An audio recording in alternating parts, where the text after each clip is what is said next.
Welcome to the episode 5 and last episode of My Life After the 2023 Crisis. Today we've got a very special guest. Suky, can't be more proud to have you on the last episode here.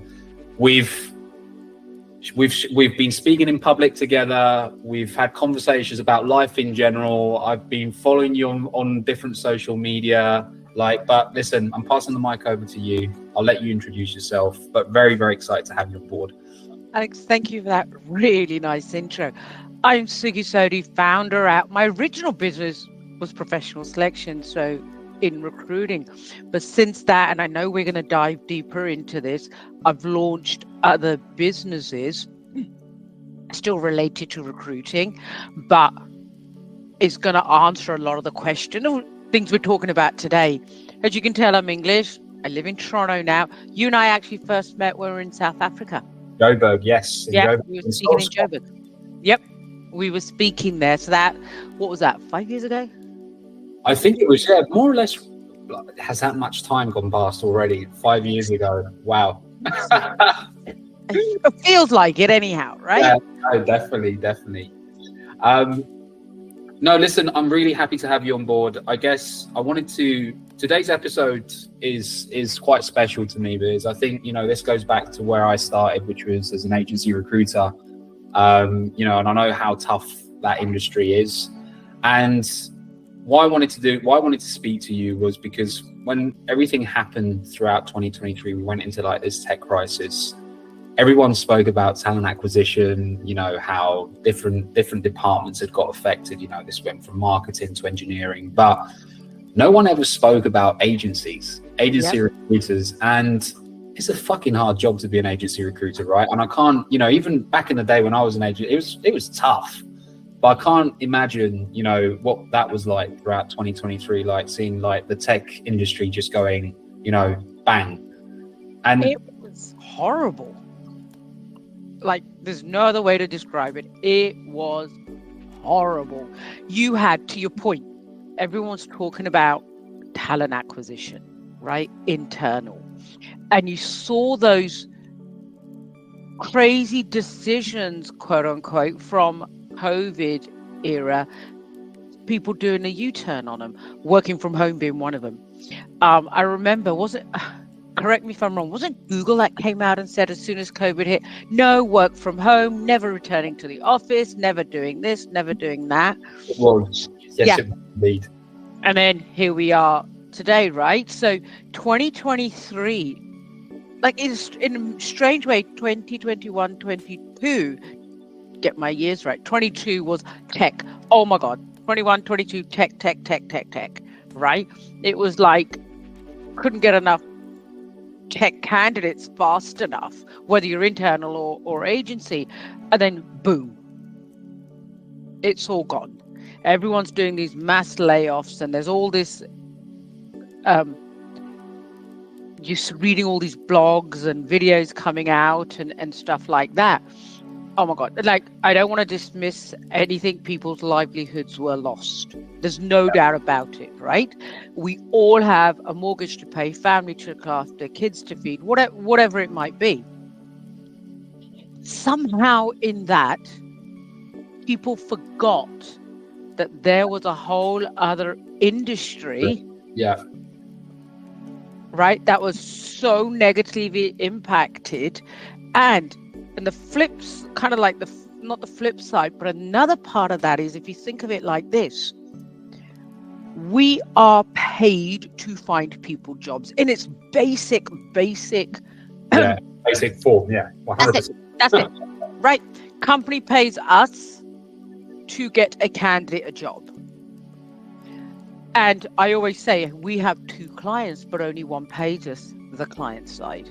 So to add all of that, add to the pressure of not having the roles, business and what have you, as an industry, we were talking to candidates who were our friends, right? Yeah. Because you build these relationships, their kid, they've got this, they've got that. And you're hearing the impact it's having on them, and you're powerless to help because the jobs are physically not there.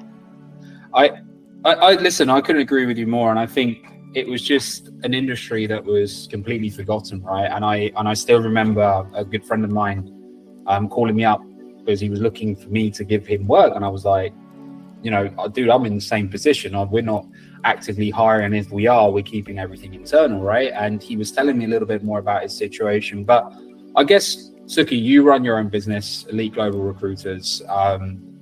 When does it hit you? When does like the 2023 piece like all of a sudden, come and hit you and think, and you think, here I am? Yeah, it was. So just to give you just to back up a little bit. So I had professional selection, which is my core recruiting business. Then COVID happens, recruiting dies. That's when Elite Global Recruiters was born. And subsequently, I've launched 2 other businesses as a direct result of everything else. But 2020, if I want to back up to 2022, hopefully I'm getting my years right. You had this, especially in tech, if you could talk, you could get a job. No disrespect to those people, right? Because then that impacted recruiting. I saw individuals and companies say, okay, and I'm just making some random numbers up here. This role pays 45K for argument's sake. No, we're now paying 70, 80K. Just get the talent, right?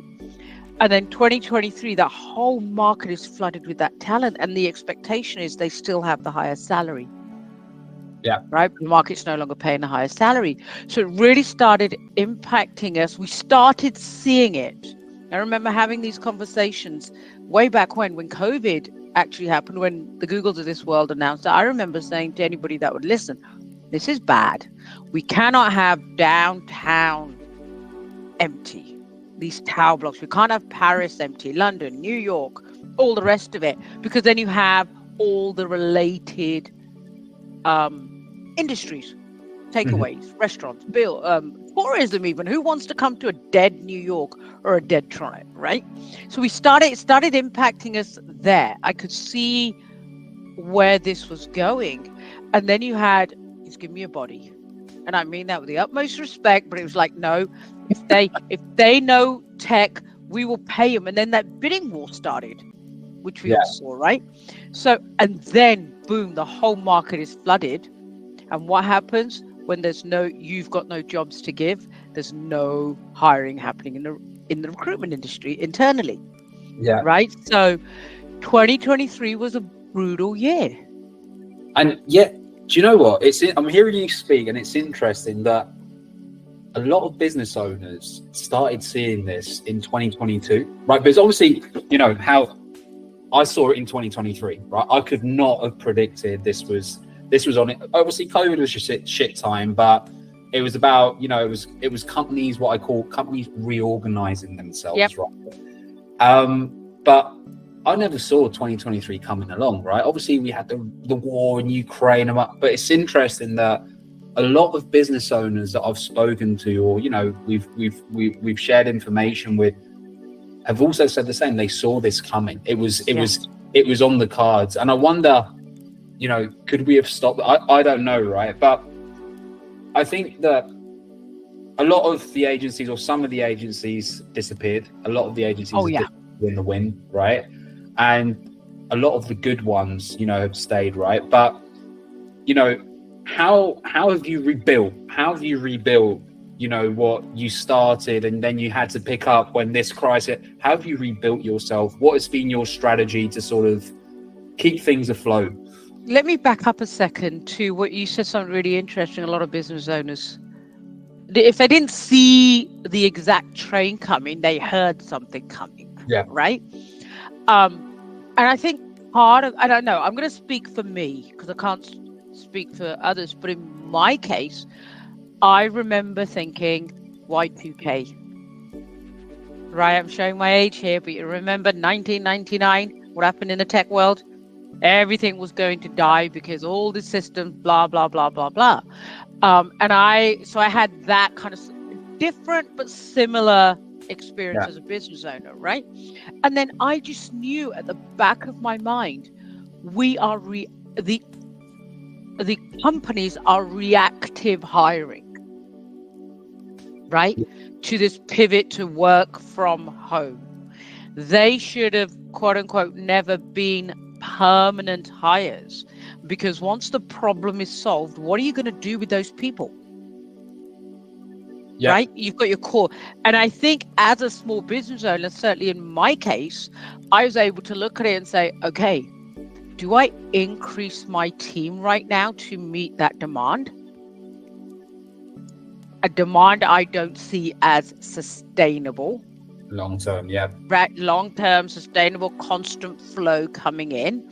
Or do I protect my team, keep my team, and then not chase that holy grail every time? I chose not to chase the holy grail every time. Which makes complete sense. At the end of the day, that's what I think a lot of the clever businesses did, right? Yeah. You know, a lot of the non-clever businesses, or a lot of the big companies actually jumped onto that bandwagon. Let's just hire as many people as we can to continue pushing forward. Yep. But and I guess that the other thing that I found quite interesting, you know, maybe I'm going to get my fingers chopped off here, but agency recruitment's always had that bad rap, right? You know, we've had that bad name. You've got, you know, the cowboys, the people that are trying to sell you something that they don't even understand.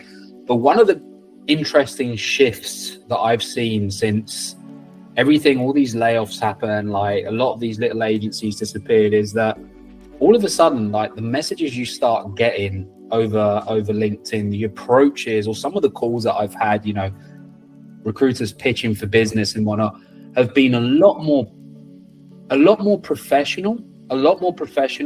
You see there's a tone of seniority there versus, you know, someone calling you up and saying, you know, that rehearsed pitch of I'm a so-and-so specialist and I play so-and-so. So all of a sudden I've started seeing a lot more of a professional approach. Obviously you still have cowboys. Let's not forget that. But you were going to go down the cowboy route. I was going to say, okay, here we go. Down the professional route.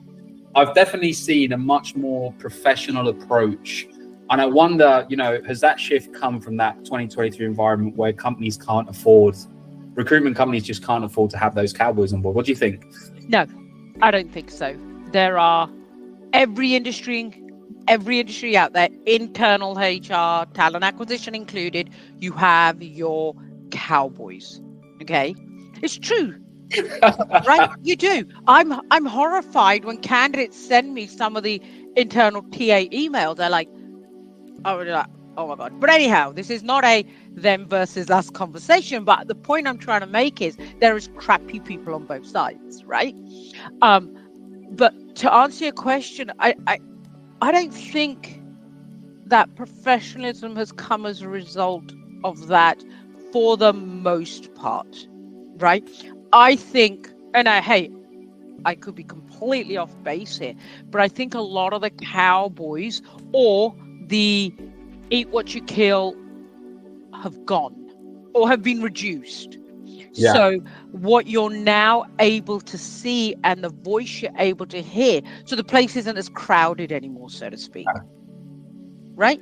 Yeah. So those ones like myself who were like, no, we're not going to do this, who were always quite possibly always doing business like that, but because you had so much noise you couldn't hear them. Yeah. Right?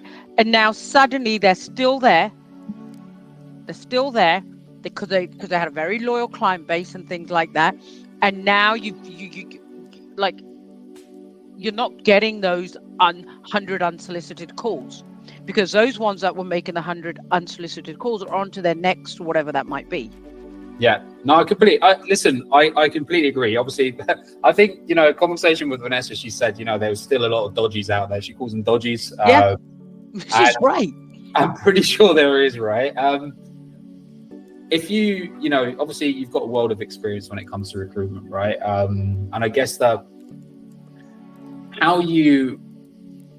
when you look at the market today, right, with 2025, in theory, we've passed all this crap, right? So if you look at the market today, you know, do you see it getting any better?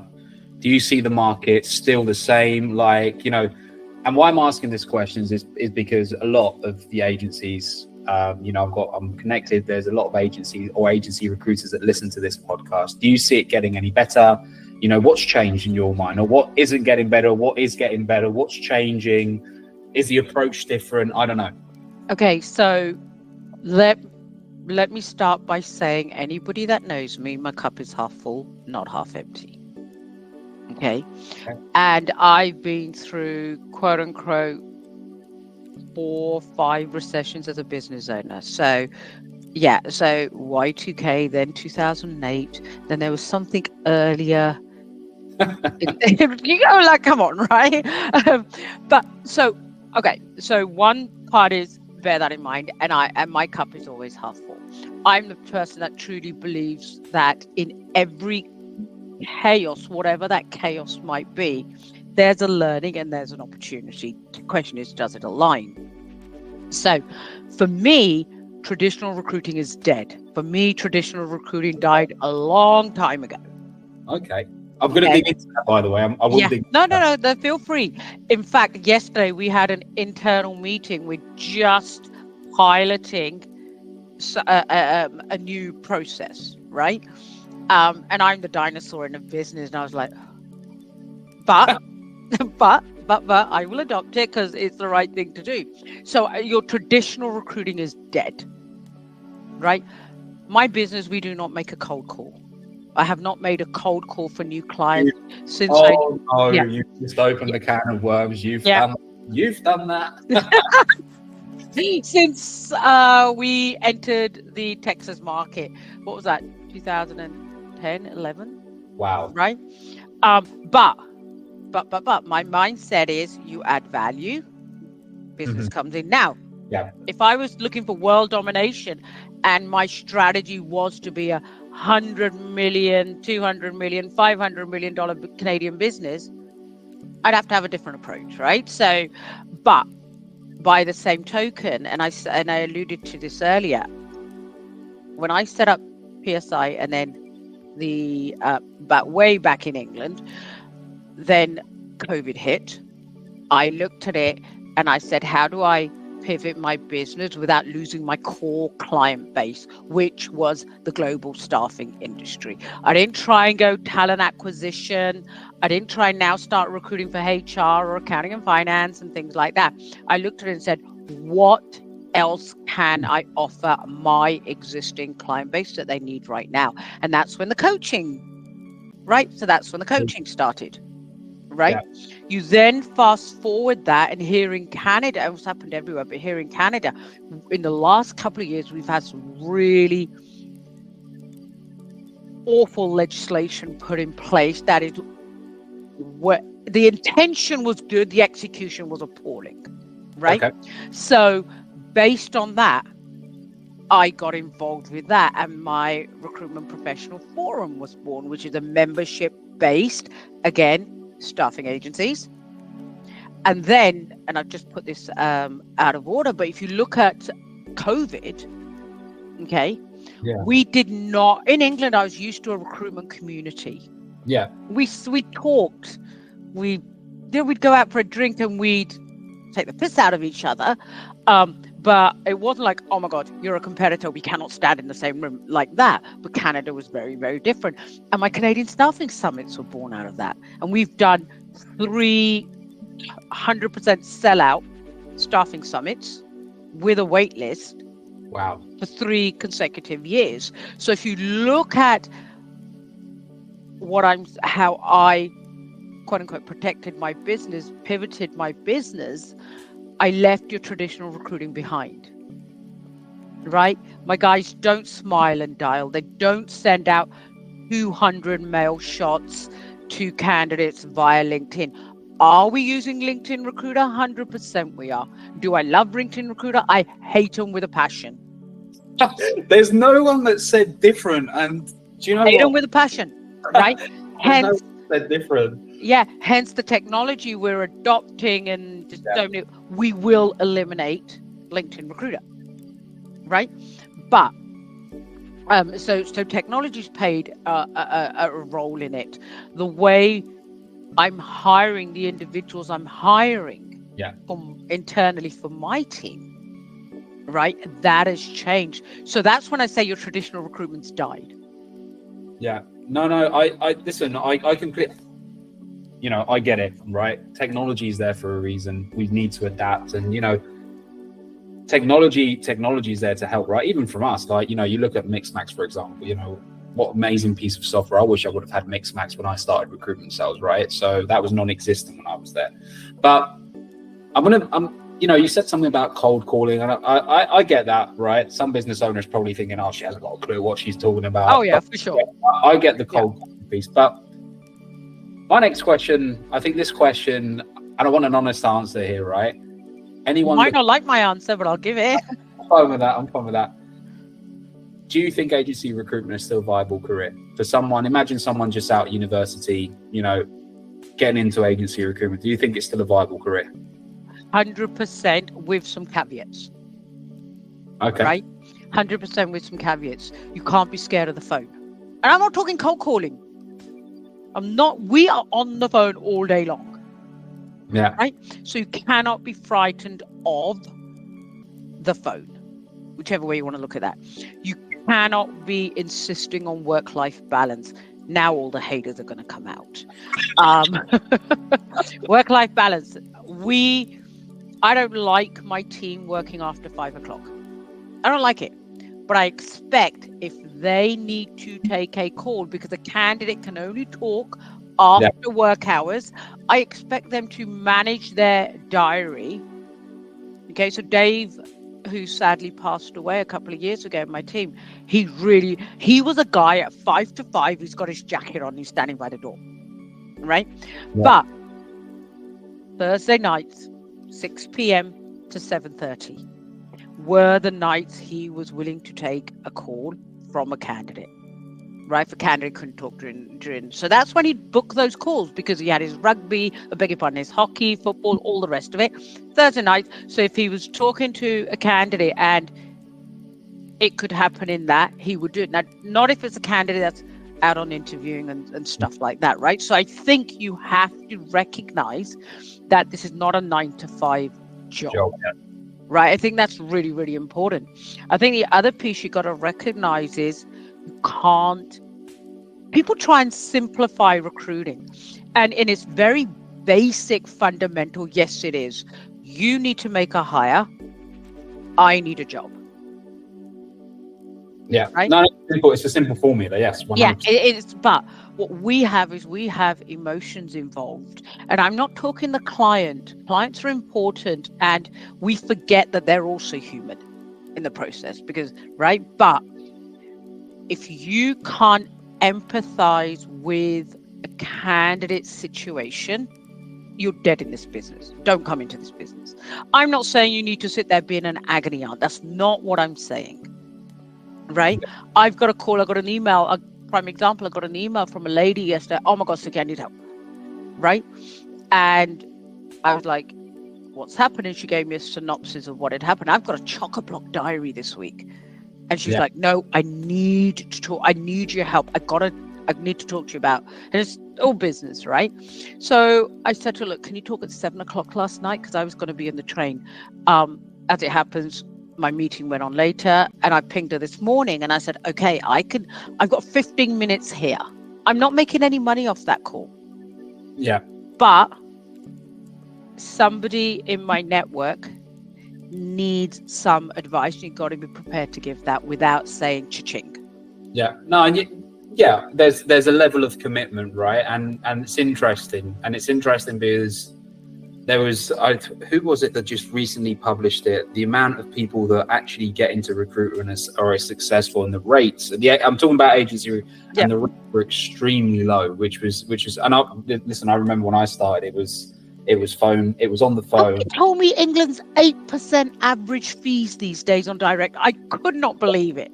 Yeah, I wouldn't be getting out of bed. Yeah, I guess.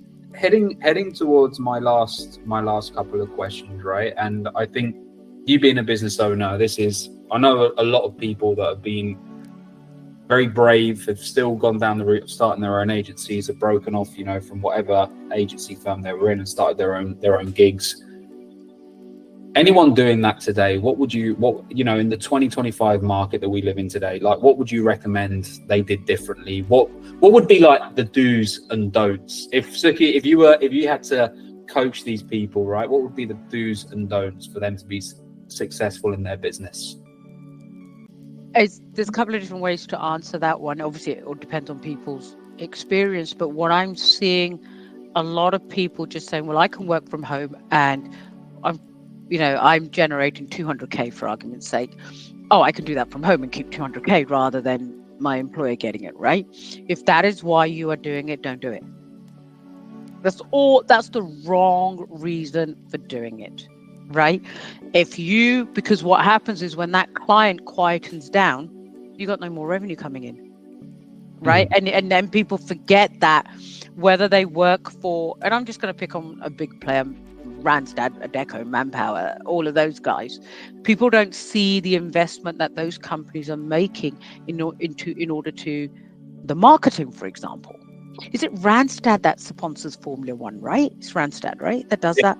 I think it's Randstad. Yeah. If you're listening to us, please promote. There you go, right? That is not cheap. Yeah. That is not cheap. So I think if you truly want to run a business, and I'm not talking employing people, run a true business, your why has got to be far more than the money. Yeah. Your why's got to be far more than the money. What are you going to do when the going gets tough? Because I promise you, it's like this. And sometimes it's like this. What is going to stop you from just going to, that's it, I need a job. Right? No, that's a lot. That's very, very good advice. And I think you tend to find that the ones that are successful, it's because they've gone down the second avenue that you've mentioned, right? And no kudos to that. I think there's a big lesson there, right? That obviously you want to, the rationale sometimes is I want to break away from the main employer because they're earning money, too much money off of me. And that's typical recruitment mentality. But obviously, there's, those companies do need to run. They're running the show. Right? They have a cost. Yeah. They pay you a paycheck, whether you made money that quarter or not, right? So think about it like this. Those recruiters that aren't even covering their base costs for a quarter, the company is not saying, you didn't cover your cost this month, out you go. Yeah. Right? No, there's that long term. I'm not saying everybody does it perfectly, right? But if your reason for going out on your own is because, I'm billing 200 grand here, I can keep this 200 grand, I can take that client. That's not a business. That's not a sustainable business model. That client could change careers. That company could get bought out. And so many variables outside of your control can happen. So if that's your only reason for doing it, right? There's a mum that I know, she had a great reason for doing it. Her company would not let her work 9 to 3. And she had to work 9 to 3. They wouldn't let her finish at 3, go and grab a kid from daycare, that kind of stuff. So she went out on her own. That's a really strong why. Forget all the other bits. Because her spending time with her child at 3 o'clock, picking her up, nothing was going to stop her from doing that. So she's in the process of building a really good business around that, right? Some people call that a lifestyle business. No, it's not a lifestyle business. She's running a business, but she's managing her hours. Yeah, no, listen, and it's a good example of what a lot of people have done as well, right? I guess my last question before I let you go. You've got a lot of experience, and I think you've seen a lot. You're an influential figure in this industry. You've seen a lot. You've just said, you've mentioned five different, economical crises that have gone on, and you've lived through them. What's the best bit of advice that you could give a recruiter after everything that you know? What's the best bit of advice that you could give an agency recruiter, someone that's working for those Randstad or that small agency? What's the best bit of advice you would give them to sort of be successful in today's market? Besides what I already said about someone coming in the phone, you have to be intentional. So on my coaching side, I'm talking to people. I made 60 calls. Yeah, but you made 60 calls to who? Yeah. Right? I sent out this, went on Chat GPT, crafted this email, sent it out. Really? How did you decide who you sent it to? Keyword search. Right? So I'm not saying there's no room for tech. 100% we need to be embracing tech, right? But you have to be intentional. My guys, they may make, on average, if they've got no candidate interviews, they may make 10, 15 calls a day. I think that's too high. I don't even think they make that many. But the calls they do make are very, very intentional, right? Okay. So I say, if you're sitting there, get intentional. Why are you doing what you are doing? Not because you need a candidate. No, we know that. Absolutely love it. Well, listen, Suky, I could speak to you forever. Like that reality. What a way to close this series of the High Ground podcast. Listen, I can't thank you enough for taking part as usual. I think you've got your world of experience in terms of what you've seen and what you know. I'll be leaving a link I'll be leaving a link to your LinkedIn profile down below. Okay. And hopefully, as I said, a lot of people listening to this get a little bit enlightened in terms of things they can change and things they can do moving forward. But other than that, Suky, thanks a lot for your time. Thank you, Alex. You take care.